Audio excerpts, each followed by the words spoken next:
एक छोटा सा गांव था, नाम था मोहनपुर। उस गांव में एक 200 साल पुराना कुआं था। लोग कहते थे हर रात उस कुएं से एक रोती हुई लड़की की आवाज सुनाई देती है।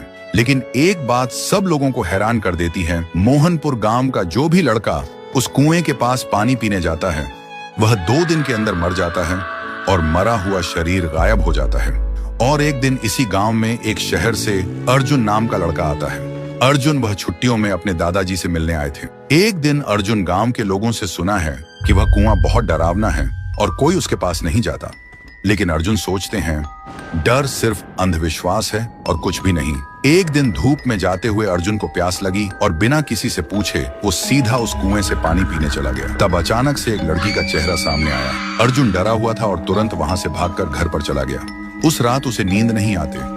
हर समय उसे लगता है कोई उसे देख रहा है और कोई बुला रहा है। अब उसे भी डर लगने लगा था। फिर सुबह अर्जुन ने एक बुजुर्ग से पूछा, चाचा ये कुआं इतना डरावना क्यों है?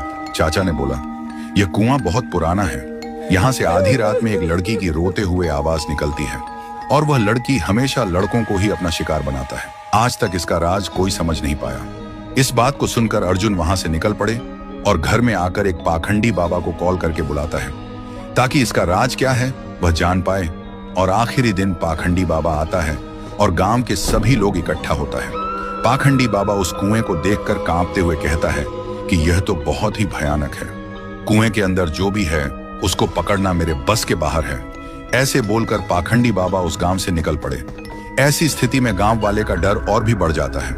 अर्जुन के मन में सवाल उठते हैं कि उस दिन मैंने जो देखा क्या वह मेरा वहम था, और आज तांत्रिक ने क्या देखा जो डर के भाग गया।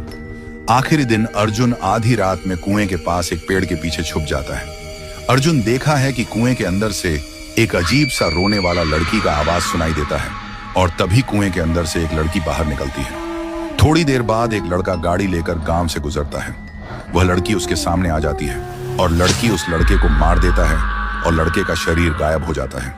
अर्जुन यह सब देखकर हैरान रह जाता है। उसके दिमाग में एक ही सवाल घूमता है कि यह लड़की कौन है जो लड़के को ही अपना शिकार बनाते हैं, लड़कियों को क्यों नहीं? तो दोस्तों, अगर आपको जानना है कि उसे कुएं में वह लड़की कौन था और वह सिर्फ लड़कों को ही क्यों अपना शिकार बनाती है तो कमेंट करो, पार्ट 2 चाहिए।